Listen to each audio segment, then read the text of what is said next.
So, welcome to Black Tea for your light savory sip. Today we have a guest, Sister Victoria X, a work from home transition coach.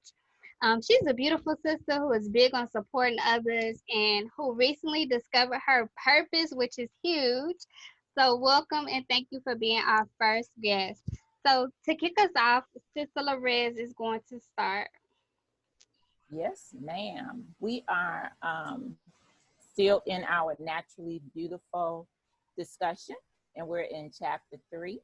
So if anyone wants to just delve right into what stood out to them in that chapter, you may go right ahead. Well, I'll say the main thing that stood out to me was when I have it here. So that's why I'm looking this way. But the main thing that stood out to me was when it said Master Farah Muhammad has the power to reverse the decaying process. And I think about all of the years I spent trying and searching for my purpose, like Sister Destiny said. And like it was literally a decaying process, because when you don't know what your purpose is, or you don't even have an idea, you just feel empty, like your light is dim. Things don't even just make sense on a day-to-day, right? But then like once you find out why Allah put you on earth, it's a reversal of that decaying process that you went through over all the time. And I spoke with a sister today, and she was saying, I just, in my head, it's like, why don't I know my why? And like we get so caught up in other people's process that we forget that we have one of our own. And so I just thought that was so powerful, because I never thought of it like that, like the power to reverse the decaying process. Like that's so, yeah. So that's what the main thing that really stuck out to me. The fact that sometimes we're broken and we don't know all the right words to say, and we don't know all the right people to connect with, but there's a process that we can engage in to come out of that. And so I thought that was so beautiful. Beautiful, yes, ma'am. That's the one of the same things that stood out to me, Sister Victoria, was the reversal of the decaying process. And I took it more so in the literal sense of how similar to the sister saying that she had a hysterectomy, and then the Most Honorable Elijah Muhammad replied to her by saying, don't worry about that, we'll have something in the hereafter that can fix that. All you have to do is get to the hereafter. So for me, I was thinking in terms of, so like say for instance, we have me, I'll just use me, like I have acne, and I hate that I have acne. However, I'm able to do something about that. All I have to do is study myself, look into the science, and that's why I love Islam and being in a nation, because everything adds up. It's a mathematical equation. So all I have to do is really figure out about my skin, study myself more, and then do what needs to be done in order to remove whatever needs to be removed so the toxins can come out. So that really stood out to me as well. So yes, ma'am. Beautiful. So again, we mostly say the same things when we come on here. For me, it's the same thing, but specifically, like after that was when the question was posed, how are we going to become God? And then the Honorable Elijah Muhammad said, you must create your own essence. That is what God did. So like on the same wavelength of Allah reversing us, we have that same power to do that, because we have it's the God within. But it's like, what is in your essence? What are you feeding yourself daily, so that way you can become a God, and so that way you can be remade new, or not remade, but so you can be made new. That was something that I was feeding on, like, okay, what have I been doing? Because it spoke on, one of the definitions was especially a spiritual or immaterial entity. So that means it's all of what you're feeding yourself spiritually. So that was something that came to my mind. Yes, ma'am, that's beautiful. Everyone spoke beautifully about that. And let me say that the title of that chapter 3, is Create Your Own Essence. And so I was also struck by the decaying process. And it had me thinking about myself, because I don't think we even think on that line of us being in the process of decaying. And so when you gain that knowledge, when I understood that to be the case, then it caused me to think about myself differently. You know, how do I want to move forward knowing that I was or might still be in a decaying process and not even know it? And how do I want to move forward, you know, with that knowledge and reverse that? Because in the chapter we're told we have the power to reverse it. So that stood out to me as well. So if no one else has anything else to talk about in that chapter, we can move on to the next segment. I actually have one more thing that I wanted to mention before we move forward. Now, I read this book in 2018, and I got caught up on the word essence. So I looked it up, and it's the basic nature of a thing, the quality or qualities that make a thing what it is. Today, I'm still caught up on what that really means. Like, what does that mean for me? So I guess I just have a question, like, what does that mean for you all, like, to create your own essence? To me, I think about, like, you know how, like, we'll say that you can feel someone's energy when they walk in a room? Yes. Mm-hmm. That's what it makes me think. I'm not sure if that's like my final, you know, but that's what it immediately made me think of when you asked the question. Just like you being the energy. Like, no matter who does something, no matter who says something, no matter who enters your space. Like, I've heard people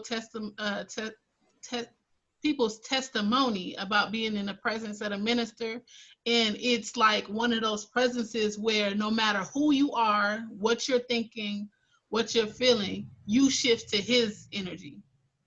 And so that's what I think about when I'm thinking about creating essence. Just like being who you are and not allowing anyone else to shift who you are in your energy.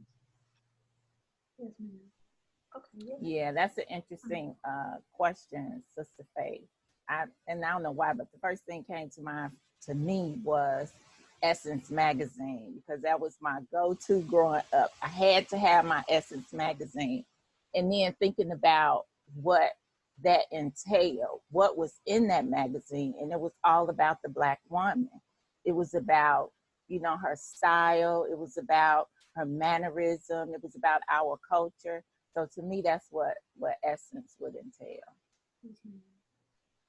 On the note that Sister Victoria brought up about walking in the room and someone being able to sense your energy, or even sometimes you could walk in a room and people pick up on your energy and they become your energy because your energy is so strong, like she was mentioning about the minister.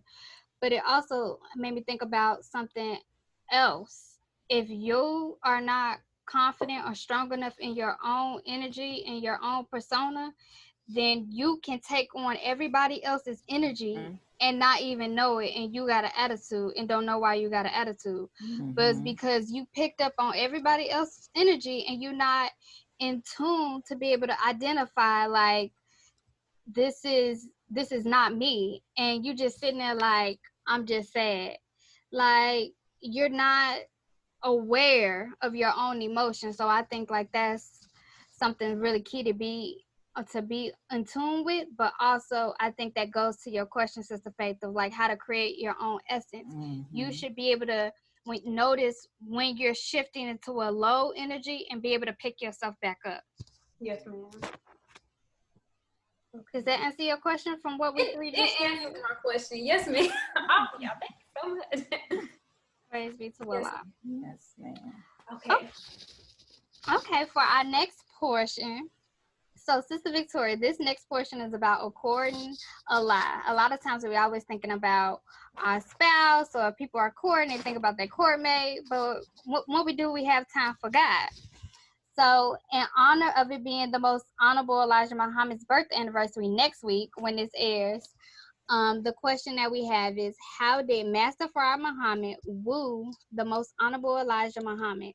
And how are you being wooed?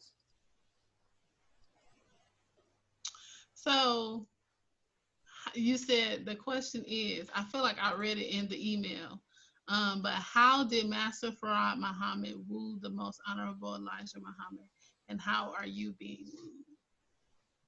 I'm gonna have to defer on that one because I can't say, and I don't want to act like I have a idea and say something that's disingenuous, but I can speak to how I'm being wooed if it fits. Like just when I'm thinking about courting Allah, I went through a very probably like a month and a half ago, 2 months ago, I went through a very deep depression. And it was like one of those things where you get to a point where it's like, I don't got nothing else to give. In my head, I had tried everything that I had tried. And when you think about the courting process, you spend a lot of time with whoever it is that you're courting. A lot of, whether it's virtually over the phone or in person. And so I had got to a point where I was like, it's just going to be me and you, Allah. So I got into that chapter 113, chapter 114. I was writing it out every single day. I was saying the refuge prayer anytime my mood was shifted or anytime I was going to step out of character. Like literally, Allah was on my mind for all day for like 3 or 4 weeks. Well, 2 or 3 weeks, I'll say. And I mean, from the affirmations, writing it down, committing it to memory. And there were times where I didn't know the whole refuge prayer, but I said the parts that spoke to me. And so I would say that was almost like my true courting process with Allah, because I spent so much time with him, so much time getting to know him. And it was because of that process, I was able to be open to hear things that spoke to me in a way that I've never been spoken to before, which led to me actually finding my purpose. So I don't know if that's being wooed, but that was kind of like my courting process with Allah, like just spending so much time that you're now identify him in places you never saw him before. Right. I think that is being wooed because Yes. you were going to him and getting something in return, because you started with saying that you were in a state of depression, and that's when you found your purpose. So I don't think you would have found your purpose if you wasn't being wooed. So Yes, there was a ma'am. mutual relationship there. Praise be to Allah. Yeah, because talking about the relationship with Master Farad Muhammad and the Honorable Elijah Muhammad in a wooing manner is not the same as we would think about a relationship between a male and a female, so to speak. But what came to my mind was how he was taught by Master Farad Muhammad in the time that he spent with him. So he taught him night and day. And I heard that in table talks where he told the believers that was there among him that he taught me night and day. And then I spoke to a pioneer where she told me that he even said that he would fall asleep being taught. And he would wake up and Master Farad Muhammad would still be teaching him. So to me, that was a different kind of teaching. That was a wooing that instilled something in the Honorable Elijah Muhammad for him to be able to give to us. So it's a huge topic and a lot to think about. So being able to just, go in on it right here is not even enough time. I agree. I looked up the word woo, and one of the definitions were to try to gain the love of someone, especially with the view to marriage. Mm-hmm. And I believe that just from my perspective and where I am in life right now, I think that Master Farad Muhammad showed the most honorable Elijah Muhammad that he loved him, Mm-hmm. and he wanted to save us. So because the most honorable Elijah Muhammad has some knowledge of the Bible and things like that, he knew who he was, and therefore he was able to receive it and recognize it as oh, this man loves me. Like, not how we use love, like, oh yeah, I love you. No, like, he's showing me that he loves me. And Sister Lorez, that's something that I didn't know. So therefore, if he was teaching the most honorable Elijah Muhammad, even in his sleep, that means to me, I want this to get in your subconscious mind. Right. I want you to know this, so you're going to be better. I'm showing you that I love you. And in terms of me, like, how am I being wooed, baby? I'm struggling. Okay, I'm trying to get there. I'm trying to woo myself, because it is so much when it comes to the teaching, and like, I don't want to continue to look at it on a surface level. It's like, I need to look at this spiritually. I need to look at this from every single angle. So I can say, in that sense, I guess I'm being wooed because I know that someone came. I know that someone loves me. I know that someone wants, their intention is to turn me or transform me into a God. So I guess in that sense, but for me personally, I haven't really gotten to that point of being able to fully understand what that means for me and how that looks for me, if that makes sense. Yes, ma'am. So I'm loving everybody's honest responses. And honestly, I asked my husband, I said, even he hasn't listened to any of our episodes, but I asked him, I said, we have a portion talking about courting a lie, and I want to ask a question about the most honorable Elijah Muhammad in relationship to that. And he gave me the question. I was like, whoa, I don't know. I got to send that in advance. I'm not even ready to answer that question. So, just the honesty and transparency. But I thought it would be good for us to at least start the conversation, at least spark the thought in our minds to keep thinking over it. But before I said what I said, what I was thinking, Sister Lorez, you said the most honorable Elijah Muhammad would be asleep, and then when he wake up, he still is being taught. To me, it reminded me of, like, I don't know if you ever maybe FaceTime somebody that you was interested in, and y'all fell asleep on the phone because it was distant, or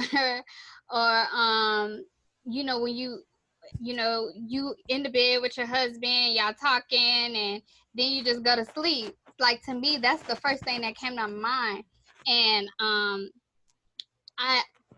when I'm listening to the teaching, sometimes me and my husband would go to sleep to a lecture, or even before we were married, I would go to sleep to lectures. That's what that reminded me of. Like, on one side, husband, wife, and then on another side, like, actually going to sleep to their words.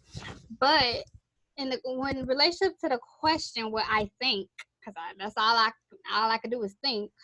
I think Master Fard Muhammad wooed the most honorable Elijah Muhammad because the honorable Elijah Muhammad was looking for someone. He had been taught. He was familiar with the scriptures. So with him being familiar with the scriptures, he was expecting someone to show up. And he was the only one who recognized Master Fard Muhammad. So I think that's how he wooed him, just being able to identify God, being able to identify God, being able to identify him in a man. And he's like, he knew him so much that he was able to speak on, like, I know who you are. And I don't know the exact words, but that's my language. But also, I'm relating that to husband and wife. Like, when people always ask, like, how did you know that was your husband? How did you know that was your wife? Most people say, like, you just know.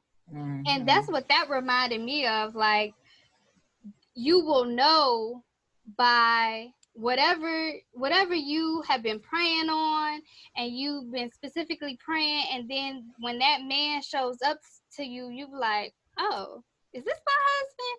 So I think that's also like how I saw it when we're being taught that the most honorable Elijah Muhammad knew who he was.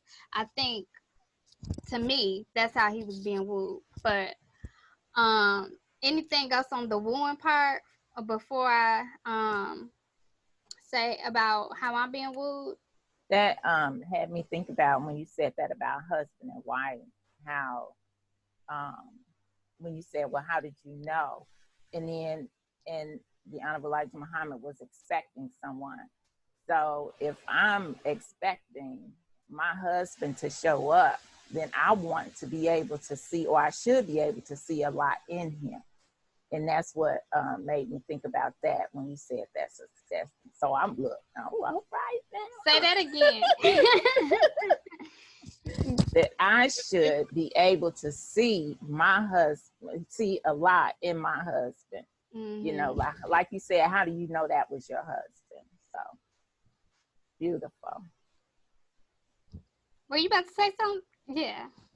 I was, but I didn't want to be out of turn because it has something to do with what you said, but not necessarily about wooing. Mm-hmm. Just about the process of, like, a lot of times we'll pray for things that we're not ready for. Mm-hmm. And then we're not really open to it. So we get mad when we don't get the answer, but we were never truly open to receiving the answer. And so that's what that made me think about, because, like, you can only identify what you're looking for. Mm-hmm. If you're not looking for it, you will miss it. And so that's what that made me think about, Sister Destiny, that, like, we have to not only put outside of making the request in prayer, we have to also be opening ourselves up to see what is being given to us, because a lot of times we'll ask for something and in our minds we already have a vision of what it should be or should look like. And so like when I was going through my intense process, I didn't even know I was asking for my purpose to be revealed. I was just like, whatever you have for me. And so that's what that made me think about. I don't know if that has to do with wooing, but yes, ma'am. That is wooing, because how will we know what we like, and how will we know what we don't like? And that's another reason why, like, you can't just be in a mindset of, like, I want to get married. Okay, so any man could just show up, like, so what you just said about, you have to be open to it, but you also have to be ready to receive it. And in that, you have to know what you even want. You have to know what you need, because we can want a lot of things. So, and that, yes, yeah, go ahead. That even speaks to the courtship process. So if you're in courtship with a lie, then that means you're being prepared for something, right? So you're being prepared for that spouse that you've been praying for. And I know I had to tell myself one day, you know, you asking for all these blessings. Blessings are not negotiable. Either you gonna accept what you asked for, or you just gonna miss out. So I wanted to throw that in there. Yes. And this is slapping a lot's face when we don't accept his blessing. Yes, ma'am. After we done wailed and hooped and hollered. Right? So, in terms of me, how I'm being wooed, I look at it as, you were talking about, Sister Lorraine, how the most honorable Elijah Muhammad was being taught.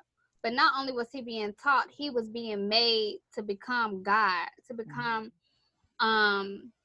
to be the one who was going to spread these teachings. And so that, for me, I see that's how I'm being wooed. If I stay in the process, then I know that I could become a reflection of a lie. I know that if I stay in the process and humble myself to be a girl, then I could become a god. So that is one of the ways that praise be to Allah. That's one of the ways that I'm being wooed. And I'm just striving. Right, yes, ma'am. So I just want to read this as we continue to think about the most honorable Elijah Muhammad being wooed. There's an article titled Strong Families, the Foundation of a Great Nation. And this, the minister's words. Master Fard Muhammad came to North America by himself, July 4th, 1930. And he was wearing 3 hats, but he exposed 2. Go and read point number 12 under what the Muslims believe. This is how the family is getting started. It starts with God making a messenger that's like a woman to him. Elijah Muhammad said to me, quote, he wooed me as a man would woo a woman, end quote. And that concludes the most honorable Elijah Muhammad's words. And this is what the minister continues with. Why is that? Because you cannot reproduce what you are and who you are, except there is a woman so in love with you.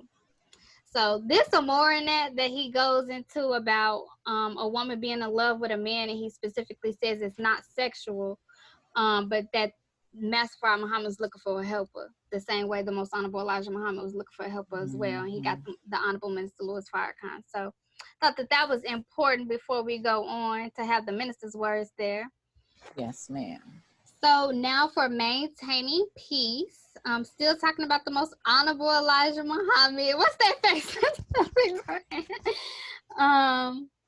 Okay, so what is it like for you to know who the Christ is, and how does this bring you peace?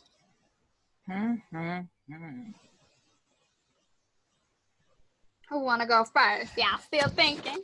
I'll go first because I think I wrote some things down on that, just a little bit, because again, it's so deep and you really have to chew on it.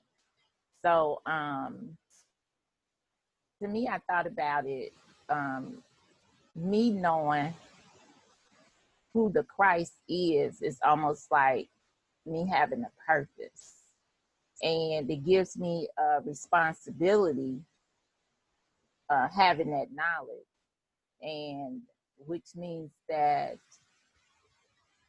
I have to share that information on who he is, because if he came and saved my life, then I need to be able to give that to someone else so that their lives can be saved. And he came as a guide, so I'll just leave it at that and let somebody else. I would say I don't know if it necessarily brings me peace. And I say that because when I think about knowing who the Christ is, it's like a modern day example that you can follow, right? But then when you think about the example that he's leaving, you also think about just how much you're not doing. You know what I mean? Like, to always look at someone that has so many obstacles and so much opposition and so many things that could be labeled as an excuse to stop motion, but it's like constantly going. And then when you think about yourself, like it's like such a comparison that sometimes it's kind of like a little stressful, because it's like, how, you know? Right. And but he tells us how. It's just we just don't be listening. We be acting like it's just exclusive to him. But that's what I think about, like knowing who the Christ is literally having an example in front of you. And it reminds me of, what lecture was I listening to? Fear, Faith, and Truth. I don't remember. I think it might have been Fear, Faith, and Truth. When the minister was talking about how, you know, we have stories in the Quran and we have stories in the Bible, but that he tells us his stories because they might be more relatable to somebody. And so, yeah, that's what, like, he's the example, but I don't know if I'm at the point where it brings me peace yet. I'm in the same boat as Sister Victoria, honey, because it's bittersweet. It's like, okay, I know that this is something that I can achieve. I know that it's possible, but I'm not there yet. And I think that, like, it's a process. It is a process, and that process starts with the mind. So for me, like where I am, I'm constantly trying to reprogram the way that I think. And once the reprogramming, like once I deprogram all of the stuff from the world, once all of that is completely removed, then I can fully start, living in accordance with the teachings. But because it's so much from the world, and then you have this new information, it's like a tug of war in the mind. So I guess in a sense, it does give me peace to know that, okay, I know that this is something that I can achieve. The minister did not fall from the sky. He came right up from the mud, just like me. So I know that this is something that I can do. That gives me a relief in knowing that, okay, this is something I can do. I know that it's possible. This man is living proof that it's possible. But similar to what Sister Victoria said, it's like, honey, why is it taking so long? This is a long process, and the minister has been in this before I was even born. So I know that we shouldn't be too hard on ourselves. But me, I'm the type of person, like, I can't be easy on myself because I expect so much more from myself. I know that I'm capable of doing so much more, and I see myself where I want to be. So with taking that into consideration, it's like I can't be laxed in this. So I think that it's just bittersweet. It's a good thing to know that you can. It's a good thing to know the Christ, but it's also like, okay, this is not a game. It's not a joke. This is actually real life. Like, I can't play with this. So that's how I see it. Yes, ma'am. Yes, it is bittersweet because you know you have a responsibility, and the responsibility is heavy, and especially when you in a place when you know your purpose and you know you've been slacking, that right there is hard, and that doesn't give you peace. But when you work in your purpose and you know the Christ, to me that does bring me peace. But one of the things that brings me peace about this, about knowing who the most honorable Elijah Muhammad is particularly knowing that life is worth living, because being a Christian, or I don't think I really ever said I was a Christian, but living within the realm of Christianity, it was just like, you have to have faith, you just have to believe. And that was never enough for me. Like, I kept looking for more because it just didn't seem real. And I think that when you are functioning on living based on just mere belief in this spooky faith, like, that's temporary because you don't have anything tangible, and we are human beings, so we're looking for material. And I think it's stifling. Like, it doesn't allow you to grow. And we're supposed to be as someone who calls themselves a believer, we're supposed to be convicted. So that's one reason why it gives me peace, because I can stand on truth. And when we living in a world of so much confusion, like, that's not peaceful. um and I also think that it's really the greatest love story. We just came out of the chapter Yes. of Naturally Beautiful. I think that was what the chapter was called too. But we just came out of chapter 2 when Sister Ava was talking about Black women being in slavery and all that. And so it's like, it's the greatest love story because he rose one from among us. And then, he's raising the woman. And so those are some reasons how it brings me peace. Especially to know that the Bible is not a pastime, but it's actually something that we're living in today. So and I'm looking forward to teaching my future children about the truth. So, Absolutely. Yes, ma'am. I wanted to say also on that for me, and to add to it, I also get out of that where it's okay for me to be patient with myself, because you get um Allah's mercy and his grace. And sometimes we feel like we have to, I think we talked about this before, run out and do or act on certain things. And I'm learning that it's okay for me to be patient and to just simply wait, because I don't have to be so quick to act on stuff. If it makes sense, I was uh, with me getting my real estate license. People, oh, now you have to do this and now you have to do that. Well, no, I have to wait on the law. That's what I have to do, because I don't want to make certain mistakes that I know could have been avoided, or in that sense. So just being patient, I think, brings me peace, that I'm even allowed to have that with myself. yes, ma'am. So, I think we're ready. I'm ready. But come on, Oh, sis. Sister Faye. Yes, ma'am. So this segment is Come On Sis. And so I'm in a new book, y'all. I'm in The Black Woman, The Second Self of God by Brother Nuri Muhammad. And in the Nation of Islam, the women, us, females, we cover ourselves. There was a very interesting piece that Brother Nuri says in this book. I won't read it, but he says that there was a study from Princeton University, and they studied men. So they looked at they looked at their brain, I guess like the brain movement or like their thoughts. I don't know how they did that, but they showed women who were half naked, like a lot of our sisters are out here naked, and it lit up a part in the male's brain that was equivalent to if they look at tools like screws, wrenches, and things like that. And then they showed men, the same men, they showed them women who were dressed modestly, and they looked at them, their brain scales lit up in a way that they would look at another human being, like a show of compassion and things like that.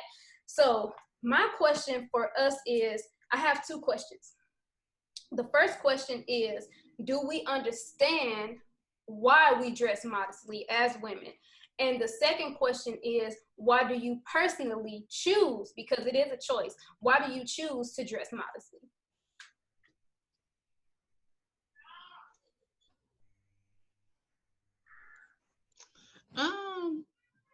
So I've always heard in the teachings that we dress modestly for our protection. And I never really understood that until, I don't know when the point, I can't pinpoint a moment in time, but it just makes me think about all the things and look, don't get up in these comments talking about, men should control themselves and lot. But, right, if you show a dog a bone, he gonna be a dog. And that's how I look at it, right? It's protection to me in my head in the sense that there's a different level of respect that's automatically demanded when all they can see is your mind. And they can't see, the form of your body. What I choose to cover, because there was a time where I wasn't one of the, I think I wore my first skirt in like college or something. Maybe prom was my first. I was always the tomboy. So I never was really exposed to the world. So I can't, but like initially when it was, when I came over into Islam, I covered, and I was happy to cover because I was like so many children in, my body wasn't the way it used to be. And so it was like almost like a safe haven for me. But then as I've grown, I don't know, maybe it's shallow, but I feel my prettiest when I'm covered. Because I know that if you're speaking to me, then it's nothing, it's like there can be no confusion. You know what I mean? There can be no misunderstanding. Like you're not looking in the area you're not supposed to be looking, because there's only one place that's revealed that you could be speaking to. So I don't know. That's it. It just makes me feel better inside when I'm covered, because like I value those parts of me that don't belong to other people even more now.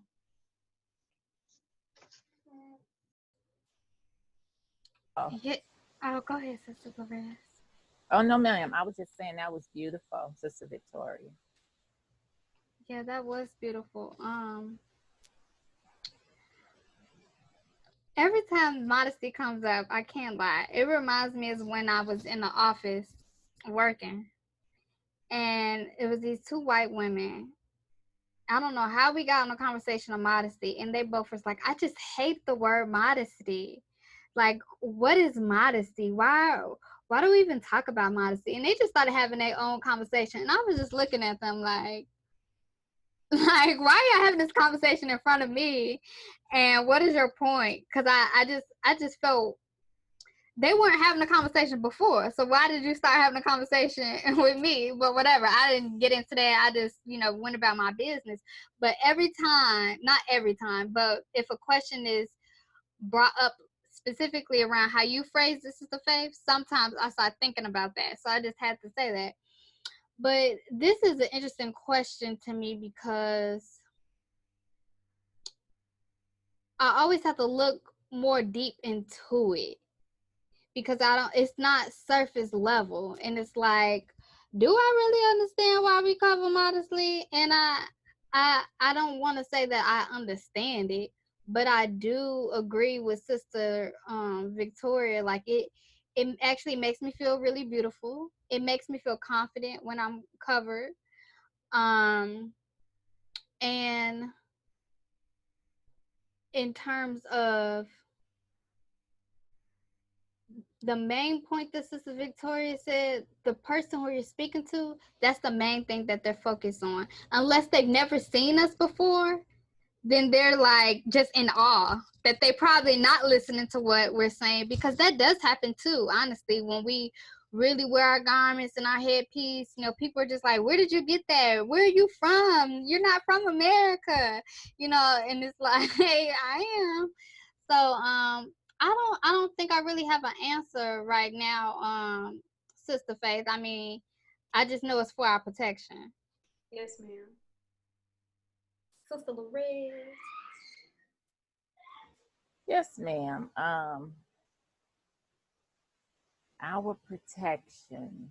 I know when I would go out, take my mother out to the grocery store, whatever, and I would actually be coming from MGT class and would have to take her to the store.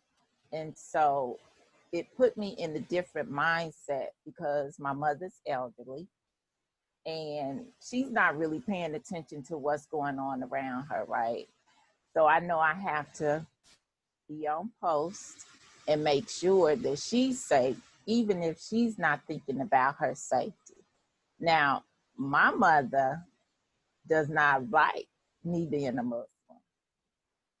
So when I would go over to her house with my garment on, she would frown. And I would say to myself, and even to her, that this is not just for my protection, but it's for yours too. Mm. So to me, it's like that put on that whole armor of your protection that Allah gave to us, that He personally gave to us. So if He personally gave it to us, then that means, I mean, something totally different within itself. We are protected from this world, and that's what we're taught in class too. That when they see us dressed in a modest fashion, especially in our garments, then they know that we don't belong to them. We no longer belong to them. So I mean, it's again, it's just so much with our garment and it being for our protection. But when I first processed, I was so excited to put my garment on. I actually put it on backwards. And I was at MUI, class, and they gave me my garment. I was in the bathroom trying to put my headpiece around my waist, and the sister was like, sis, let me help you. So I was just so excited, but I never ever felt uncomfortable being modest. And I was just so grateful to Allah for that He allowed me to just fit right in. It's almost like to me that Allah has His arms wrapped around me for safety and security. Mm. Okay, Sister Faith, can I say something else now? Absolutely. Yes, ma'am. I'm coming right behind you, Sister Debbie. Yes, ma'am. Because now I'm thinking about two other things. Okay, the point that Sister Lorez just made about being in public and that protection, it also helps me to carry myself in a different manner. That's where you was going. Yeah, it just helps me carry myself in a different manner. So the note about being on post, when I'm in my garment, I'm more security minded. And it's like I'm not just Destiny. I'm Sister Destiny. I'm Sister Destiny in the Nation of Islam, and I'm representing MGT. I'm representing the Honorable Minister Louis Farrakhan, and I'm saying that I belong to Master Farah Muhammad. So um yes, when Sister Loretta started talking about that, I'm like, yes, that is what it does when I go out with my headpiece, or even when I wear my scarf like this, because it's not just me wearing it just any kind of way. Like, this is still signifying that I'm different. So that does do something for me, and it still goes back to what Sister Victoria says. They give me that confidence too. But then on the part about the men, I can't remember the exact words that the minister says, but the minister talked about how if a man is reading the Holy Quran or the Bible and then a naked woman pop up, he'll be like, I'll talk to you later, Allah. And so, like, if he could be focused on God, but if a woman, a attractive woman, or especially if she don't have no clothes on, like, that just will lose all his attention. And that's why a lot of Christians say, I can go to church however I want. Like, women think they can go to church however they want, and they like, and the minister talks about, I don't know his exact words, but he talks about, like, you there in front of the pastor, and he can't focus, he can't give the sermon. So I think what you're saying, Sister Faith, of reading Brother Nuri's words, like, it's true. Yes, ma'am. I don't want to say your name wrong, sister. What is it, Sister Lorez? Yes, ma'am. Okay, yes, ma'am. So when you said that about that mind when you're in public, it made me think about, like, it's protection not only from other people, but it's protection against ourselves. Because sometimes there are some parts of us that, if shown, can make us a security risk. So sometimes when we're in our modest wear, and I like that you said that, Sister Destiny, you intentionally wear your scarf a certain way to remind others and yourself who you represent when you get on the camera, right?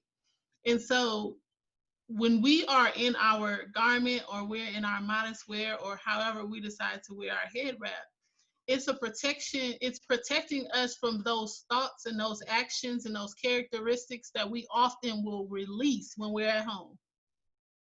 Like, sometimes I have to hold myself because I tend to speak faster than I'm able to think about what I'm speaking about.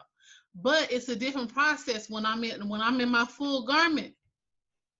It's more thinking that goes into what I might say, right? And sometimes, us women, we get reckless with the words in a second, and we could tear you down, but that is at our detriment when we're in public, because then we become a security risk, because we don't know what they're gonna do. These people are arming up with guns and all kind of stuff, and don't let them be with somebody else. So, bigger than the protection against someone else, it's more, in my mind now, I'm thinking about, it's a protection from ourselves as well, because those parts that don't belong in us, we know how to hide when it's time to hide it, especially when we know that we're representing someone else. So that's what I thought about when you said that, because it's, we often say, we'll have some kind of negative habit, we curse, or, you know what I mean, we might snort, I don't know, insert here. And we say, that's a habit, I can't stop that, it's in my blood. I've been doing it since I was 12. But you step in the mosque, and all of a sudden, your mind, right? You know how to stop cussing in. Shoo, you know what I mean? We know how to clean up when we want to clean up. So, yes, ma'am, it's more than just a protection from others. It's a protection from those parts of ourselves that we know we ain't got no business partaking in. Sister Destiny, you was okay. No, I was just like, give us the real. Yes, Protect yourself. That's the same for me. Like, it is protection. That's why I cover personally. It is as a reminder of who I am, who I'm striving to be. And okay, I've said it, I believe I said it on some of our previous podcasts, but when I came into the nation, I still battle with smoking marijuana. And when I would wear my drape scarf and I had the thought to, oh yeah, how that look? And I would look at myself like in my mirror driving, like that don't even look right. I'm just about to go home. And so it is literally protection against ourselves, because when you see yourself looking like that, you can just know, like, I don't even look like I should be doing that. So I'm just not going to do that. So I would agree 100% with it being protection against ourselves, or protection, against ourselves. Also for me, it reminds me of like when I was younger. I would say like when I got in high school and my mom considered I had a body, and she would be like, oh, wear these tight pants or wear this shirt, show them curves and this, that, and the thing, all this stuff.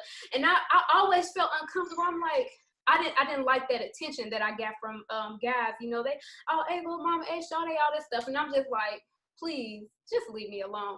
And so I started to wear boy clothes, and I started wearing baggy stuff because I'm like, I don't like that attention. Like, please just leave me alone.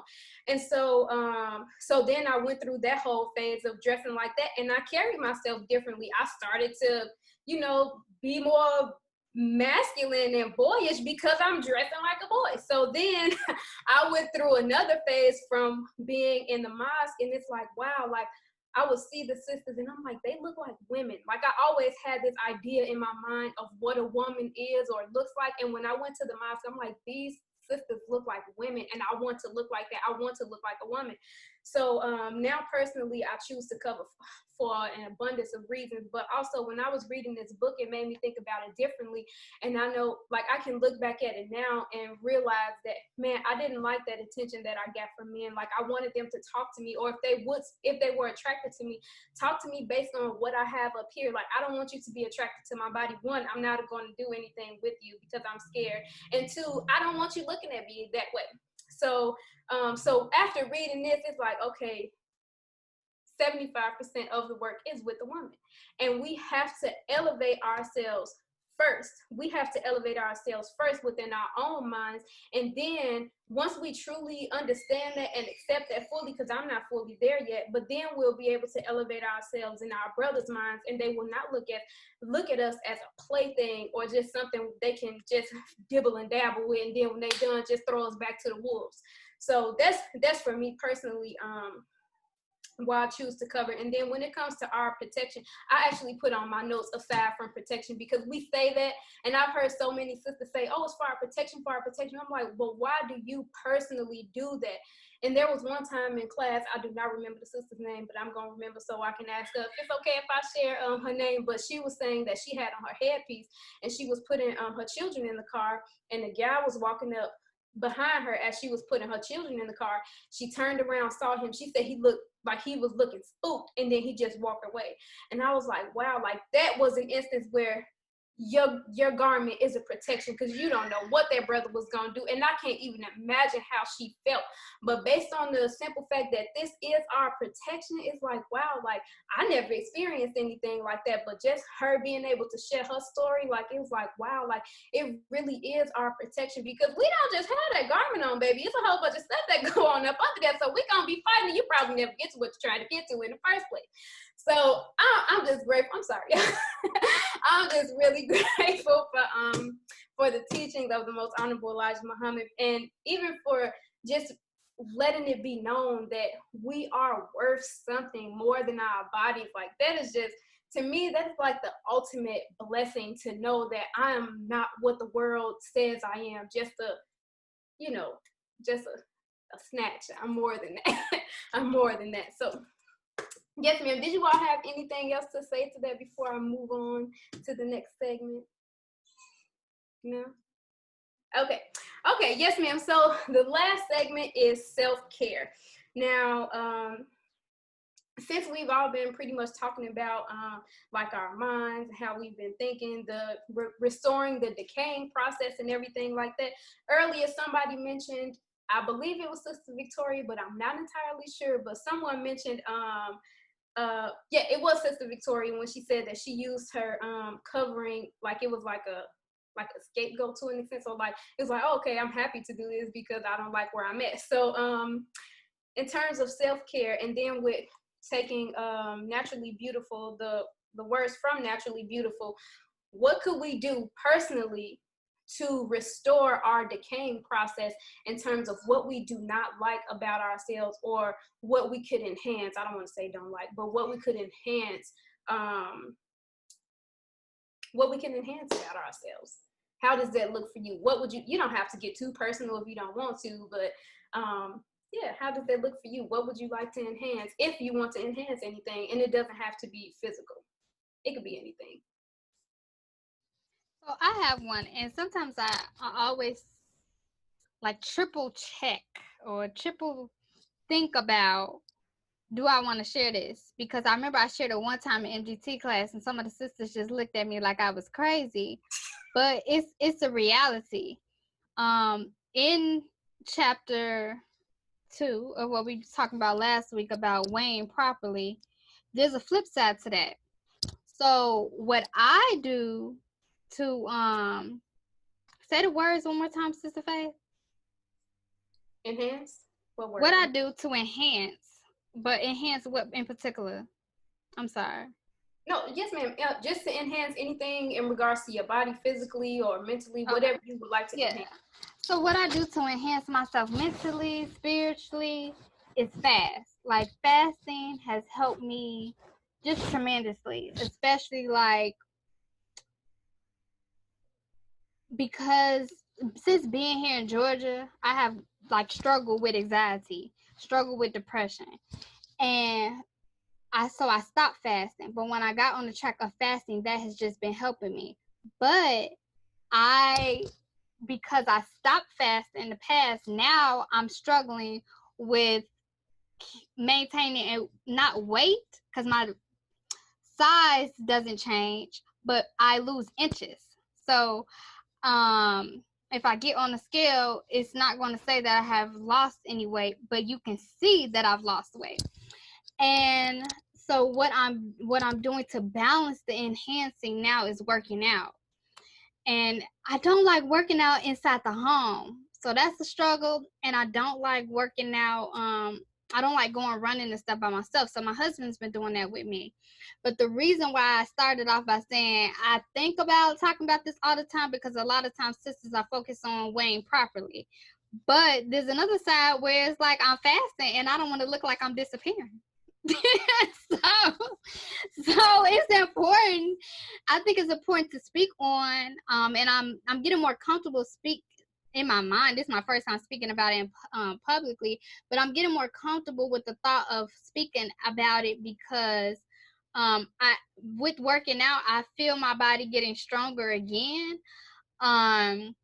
And I feel me toning up. It's starting with my legs. So I can't wait till it starts on my arms because just like physically, visually, like you can see it in the upper body.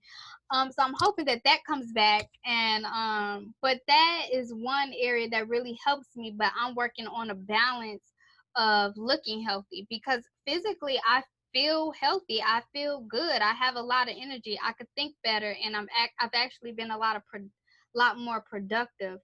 But I'm also sharing that to say that I also hope, because a lot of other sisters say like I want to fast, but I'm afraid of losing weight. So I've been documenting my journey, and eventually I will share it. But this is my first time talking about this. I don't think I ever talked to you, Sister Faith and Sister Larissa, about it. I told y'all that I was fasting, but not like this. So yeah. Yes, ma'am. Sister Loretta. Can you run the question back again? Oh, yes, ma'am. You said say the question again? Yes, ma'am. Yes, ma'am. Okay, so what would you like to do, or what can you do to enhance anything about yourself that you want to enhance or to reverse that decaying process?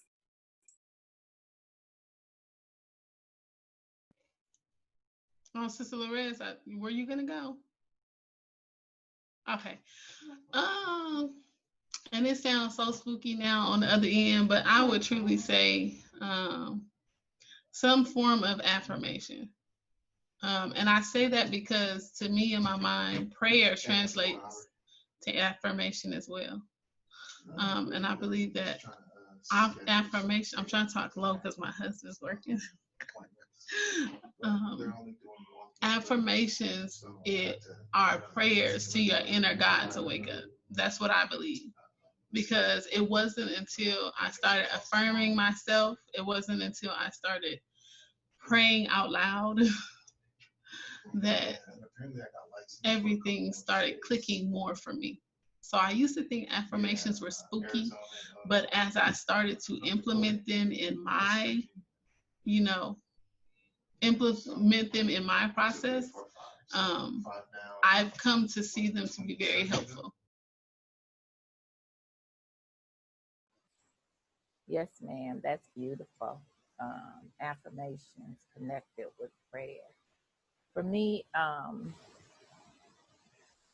I do not have a problem, and this has always been, I've been in the nation 8 years.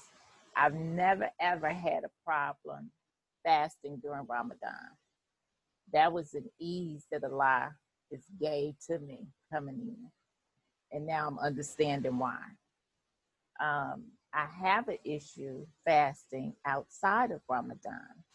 And it's just starting to click with me that that's something that I have to work on. This was my first week of doing eating every other day, which was my goal, but it ended up being me not eating for 2 days and then having a meal. So I'm so grateful for that, because I had developed a relationship with food that wasn't healthy for me. And when you get older, it just gets to be a bit messy with you trying to get that extra weight off. And it's not even physical weight. You know, the mental weight is that dangerous part as well, because you start thinking about yourself in a certain manner. So I was able to connect with another sister that was saying, you know, she wanted to start doing fasting. And I'm going to start on Monday, is what she said. I said, well, you know what? We're going to start together. We're going to be each other's accountability partner. So that is what I am working on enhancing, is getting my How to Eat to Live act together and fasting. Yes, ma'am. Sister Destiny, did you want to add something? No, ma'am. Okay, yes, ma'am. I just wanted to add this. This is from Brother Nuri's book again. Since he mentioned about food, he says in this book on, I'm sorry, I just had it, on page 10, that of all those who have an obsession or excessive craving for chocolate were women. Why? Chocolate has within it the same chemical composition of love. That is really interesting to me. I won't go too much further into that, but for me, my self-care, what I wrote down for myself this week is to elevate myself in my thinking. And once I have elevated myself like to the max that I can elevate myself to, I know that that will transform or change the way that I eat. It'll change the way that I think. But first I know that me personally, I have to look at myself the way that Allah looks at me. I know how exactly Allah looks at me personally, like me, Faith, but I know how he looks at the Black woman. So that's enough to go off of, but I know that my relationship with Allah is personal. And similar to Sister Victoria saying about knowing our purpose, like I believe I know what my purpose is. I kind of got an idea, but I want to know with certainty, like this is what I'm supposed to do. And I believe for me, in order for me to know fully what it is I have to do, or what I've been placed here to do, I'm sorry. I know that in order for me to get there, I have to elevate myself in my thinking and really look at myself the way that Allah looks at me. I'm sorry. She's about to start speaking in Spanish. Yes, I got tripped up. I said, lo siento. I'm like, wait, how do you say that in English?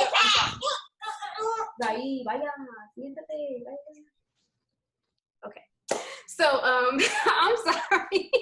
But did you all have anything else you wanted to add? I just wanted to ask y'all that question that Brother Nuri said about the chocolate. Like, do y'all love chocolate? Or, because I've heard some women don't like chocolate.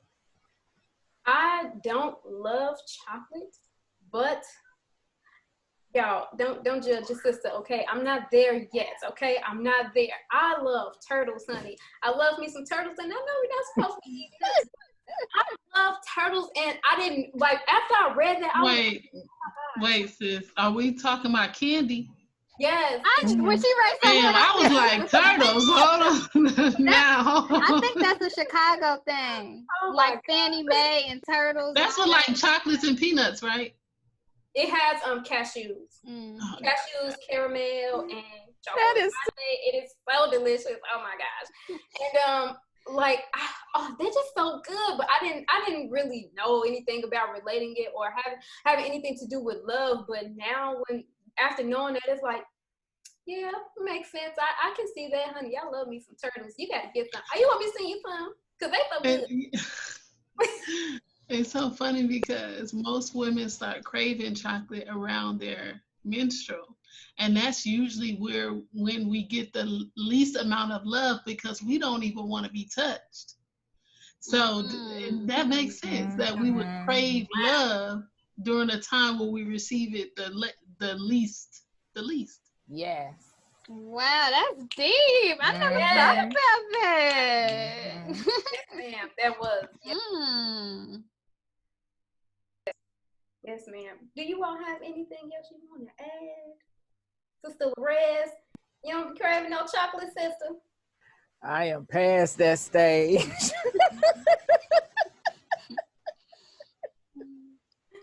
Yes, ma'am. Sister Victoria, did you have anything else you wanted to say?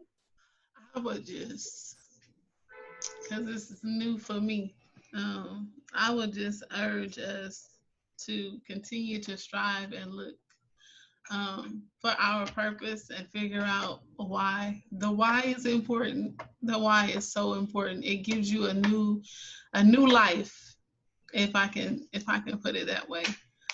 It's still difficult. It don't make things like easy, but it makes it worth it. So I would urge us, especially the time that we're in. There's nothing like feeling emptiness in the midst of chaos. So I would say that that's important. Yes, ma'am. If you don't mind, I wanted to ask you one more thing. If you all don't mind, y'all don't mind, right? Okay. Yes, ma'am. Sister Victoria, earlier you said, I believe you said someone said to you, it was another sister who said to you, "Why don't I know my why?" Now, I would like for you, in your own words and just giving advice, because we do compare ourselves to people when they know their purpose, or they feel like they have several purposes and we can't even figure out one reason. So how would you suggest, or what would you suggest to someone who's struggling with that in terms of comparing themselves to someone else, and how to move forward and get out of that space? I would say the same thing I told the sister. How can we say that we believe in Allah if we don't trust in His timing? Like, we can't rush a process that's already put in place. And so I would say to remain open. Stay prayerful. And I'm going back to my affirmations. You got to get that mind right. Because sometimes, like I said, we can't see it. We cannot see it because our minds have not been conditioned to see it. So that's what I would say. Allah's timing is perfect. If it was meant for you to know your purpose before time, you would have known it. And sometimes He doesn't reveal it to us because we have messed it over. So, yeah, I know my husband's in the background, so I don't want to talk too long and mess up the podcast, but it's... Yes, ma'am. Thank you so much. I appreciate that. Sister Lorez and Sister Destiny, did you all want to add anything? No, ma'am. That was beautiful. Yes, ma'am. Sister Lorez? No, that was beautiful. We can leave it on that note. All righty. Well, this has been another episode of Black Tea with our beautiful sister, Sister Victoria X. And she has a beautiful smile. I've been wanting to tell you that, girl. Your teeth just glowing over there with that red on. You go, sister. Yes, ma'am. Well, we hope to see you all again for another episode of Black Tea. And again, thank you for listening and give us your feedback. And I guess that's it.